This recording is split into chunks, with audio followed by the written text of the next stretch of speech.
നമസ്കാരം. നമ്മളൊരു കാര്യം പറയുമ്പോൾ ആ കാര്യം പറയാനുള്ള യോഗ്യത നമുക്കുണ്ടോ എന്ന് ചിന്തിക്കണം. ആ യോഗ്യത ഇല്ലെങ്കിൽ നമ്മൾ നിശബ്ദത പാലിക്കണം. 10 വർഷത്തെ കിരാത ഭരണം, പിണറായി വിജയൻ്റെ കിരാത ഭരണം അനുഭവിച്ചവരാണ് നമ്മൾ. ഈ 10 വർഷത്തിനൊടുവിൽ കേരളത്തിലെ ജനങ്ങൾ പിണറായി വിജയനെയും LDF സർക്കാരിനെയും ചവിട്ടി പുറത്താക്കിയപ്പോൾ നമ്മൾ സമാധാനിച്ചതാണ്. ഇനി ഈ തിരുമോന്ത കാണേണ്ട കാര്യമില്ലല്ലോ, എങ്ങനെയെങ്കിലും ഒതുങ്ങിപ്പൊയ്ക്കൊള്ളും എന്നൊക്കെ നമ്മൾ കരുതിയിരുന്നതാണ്. ധർമ്മടത്ത് നിന്ന് ജയിച്ചെങ്കിലും നിയമസഭയുടെ ഏതെങ്കിലും ഒരു മൂലയിൽ ചുരുണ്ടുകൂടി ഇരിക്കുമെന്നായിരുന്നു നമ്മളെല്ലാവരും കരുതിയത്. പക്ഷേ സംഭവിക്കുന്നത് അങ്ങനെയല്ല. വേണ്ടാത്തതിനും വേണ്ടതിനുമൊക്കെ വാക്കൗട്ട് നടത്തുകയും എതിർക്കുകയും പത്രസമ്മേളനം നടത്തുകയും ഒക്കെ ചെയ്യുകയാണ് ഇപ്പോൾ പ്രതിപക്ഷ നേതൃസ്ഥാനത്തേക്ക് കയറിക്കൂടിയിരിക്കുന്ന പിണറായി വിജയൻ. ഇയാളെ പ്രതിപക്ഷ നേതൃസ്ഥാനത്തേക്ക് പോലും വേണ്ട എന്ന അണികൾ പോലും, താഴെത്തട്ടിലുള്ള അണികൾ പോലും പറഞ്ഞതാണ്. എന്നിട്ട് പോലും യാതൊരു ഉളുപ്പുമില്ലാതെ ആ സ്ഥാനത്ത് തള്ളിപ്പിടിച്ചിരിക്കുകയാണ്. ഒരു കാര്യം കൂടി ഓർക്കണം, മുഖ്യമന്ത്രിയായിരുന്ന സമയത്ത് പിണറായി വിജയൻ്റെ പത്രസമ്മേളനം എങ്ങനെയായിരുന്നു? എന്തെങ്കിലും വിഷയങ്ങൾ വരുമ്പോൾ, പ്രളയമോ അതുപോലെയുള്ള എന്തെങ്കിലും ദുരന്തങ്ങൾ വരുമ്പോൾ മാത്രമാണ് മിക്കവാറും അദ്ദേഹം പത്രസമ്മേളനങ്ങൾ നടത്തിയിരുന്നത്. അല്ലാത്ത സമയത്തൊക്കെ, നിർണായക സമയത്തൊക്കെ എന്തെങ്കിലും വിഷയങ്ങൾ വരുമ്പോൾ പോലും മിണ്ടിയിരുന്നില്ല. ഇനി അഥവാ എന്തെങ്കിലും പത്രസമ്മേളനം നടത്തിയിട്ടുണ്ടെങ്കിൽ തന്നെ അത് പറയുന്ന കാര്യങ്ങൾ ആകാശവാണി പോലെ കേട്ടിട്ട് പത്രലേഖകരൊക്കെ എണീറ്റ് പോകേണ്ട, മാധ്യമപ്രവർത്തകർ എണീറ്റ് പോകേണ്ട ഒരവസ്ഥയാണ് പിണറായി വിജയൻ്റെ പത്രസമ്മേളനങ്ങളിലൊക്കെ നമ്മൾ കണ്ടിട്ടുള്ളത്. ഇപ്പോൾ വേണ്ടതും വേണ്ടാത്തതുമായ എല്ലാ പ്രശ്നങ്ങളിലും ഇടപെട്ട് അഭിപ്രായം പറയുകയും പത്രസമ്മേളനം വിളിക്കുകയും ഒക്കെയാണ് പിണറായി വിജയൻ. ഇപ്പോൾ ആരോഗ്യത്തിൽ നിന്നും യാതൊരു കുഴപ്പവുമില്ല. 2018 കേരളത്തിലെ പൊതു ഖജനാവിൽ നിന്ന് ലക്ഷക്കണക്കിന് രൂപ മുടക്കിയാണ് മയോ ക്ലിനിക്കിൽ പോയി ചികിത്സിച്ചത്. പിന്നെ തുടർ ചികിത്സ വേണ്ടി വരുമെന്നൊക്കെ പറഞ്ഞതാണ്, പക്ഷേ പോയില്ല. വർഷം പിന്നെയും 8 കഴിഞ്ഞു. പക്ഷേ പിണറായി വിജയന് ആരോഗ്യത്തിന് ഇപ്പോൾ യാതൊരു പ്രശ്നവുമില്ല. എന്തായാലും നന്നായിരിക്കട്ടെ. ഞാൻ പറയാൻ തുടങ്ങിയ കാര്യം, ഇപ്പോൾ പിണറായി വിജയൻ പറയുന്നത് തുറമുഖവുമായി ബന്ധപ്പെട്ട കാര്യമാണ്. ഈ തുറമുഖ വകുപ്പ്, നിയമവകുപ്പ്, ധനകാര്യ വകുപ്പ്, ഇതൊക്കെ മുഖ്യമന്ത്രി VD സതീശൻ കൈയടക്കി വെച്ചിരിക്കുന്നു എന്നാണ് പിണറായി വിജയൻ പറയുന്നത്. തുറമുഖവുമായി ബന്ധപ്പെട്ട് അദാനിയുമായിട്ടുള്ള കരാറിനെ കുറിച്ച് ഇപ്പോൾ ഇവിടെ എന്തായാലും പരാമർശിക്കുന്നില്ല. പക്ഷേ പിണറായി വിജയന് ഇതേക്കുറിച്ച് പറയാനുള്ള യോഗ്യതയുണ്ടോ എന്നുള്ളതാണ് നമ്മൾ ചിന്തിക്കേണ്ടത്. പിണറായി വിജയൻ മുഖ്യമന്ത്രിയായിരുന്ന സമയത്ത് ഏതൊക്കെ വകുപ്പുകളാണ് കൈയടക്കി വെച്ചിരുന്നത് എന്നെങ്കിലും ചിന്തിക്കാനുള്ള ഒരു ശേഷി, മാനസിക ശേഷി അദ്ദേഹത്തിന് ഉണ്ടായിരിക്കണമായിരുന്നു.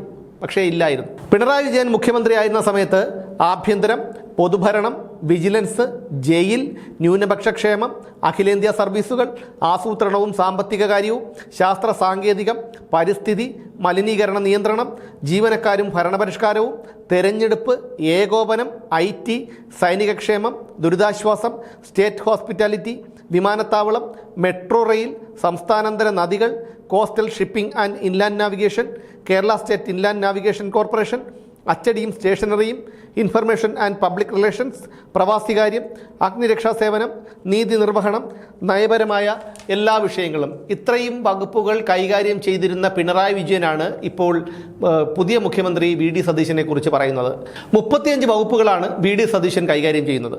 ഈ ധനകാര്യ വകുപ്പൊന്നും മുഖ്യമന്ത്രി ആയിരുന്ന സമയത്ത് പിണറായി വിജയൻ കൈകാര്യം ചെയ്തിരുന്നില്ല. കാരണം ധനകാര്യ വകുപ്പ് കൈകാര്യം ചെയ്യണമെങ്കിൽ അത്യാവശ്യം തലയ്ക്കകത്ത് ആൾതാമസവും അത് ഒന്ന് കൂട്ടാനും കിഴിക്കാനും ഗുണിക്കാനും ഹരിക്കാനും ഒക്കെയുള്ള ഒരു കഴിവൊക്കെ വേണം. അതെന്തായാലും അദ്ദേഹത്തിനുണ്ടെന്ന് ഞാൻ കരുതുന്നില്ല. ഒരു പക്ഷേ അതുകൊണ്ടായിരിക്കാം ധനകാര്യ വകുപ്പ് അന്ന് KN ബാലഗോപാലിനെ ഏൽപ്പിച്ചത്. അതെന്തായാലും നന്നായി. കാരണം ഉള്ള കൂട്ടത്തിൽ അല്പമെങ്കിലും വിവരമുണ്ടായിരുന്ന ഒരു മന്ത്രി ബാലഗോപാൽ മാത്രമാണ്. ബാക്കിയുള്ളതെല്ലാം നമ്മൾ കണ്ടതാണ്. പിണറായി വിജയൻ, ശിവൻകുട്ടി, വീണ ജോർജ്, ഇതുപോലെയുള്ള ആൾക്കാരൊക്കെ ആയിരുന്നു. പിന്നെ CPIയുടെ മന്ത്രിമാരുടെ കാര്യം അവിടെ നിൽക്കട്ടെ, അവർ 3-4 പേരുണ്ടായിരുന്നു.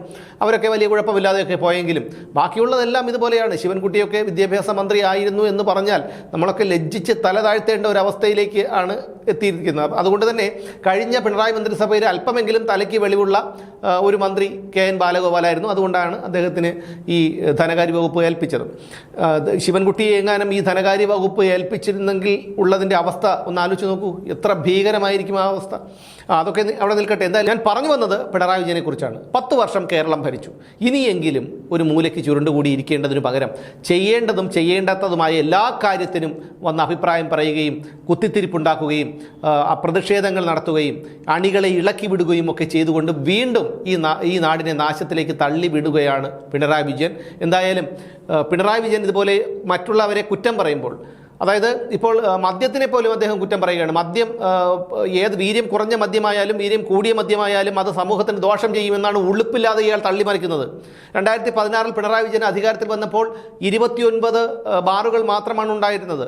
10 വർഷങ്ങൾക്ക് ശേഷം അധികാരത്തിൽ നിന്ന് ജനങ്ങൾ ചവിട്ടിയിറക്കി വിട്ടപ്പോൾ 954 ബാറായി കേരളത്തിൽ. അപ്പോൾ അതാണ് പിണറായി വിജയൻ. എന്തായാലും പിണറായി വിജയൻ്റെ ഈ കപടമുഖം ഒരിക്കൽ കൂടി ജനങ്ങളെ ഓർമ്മപ്പെടുത്താനായി പറഞ്ഞു എന്നേ ഉള്ളൂ.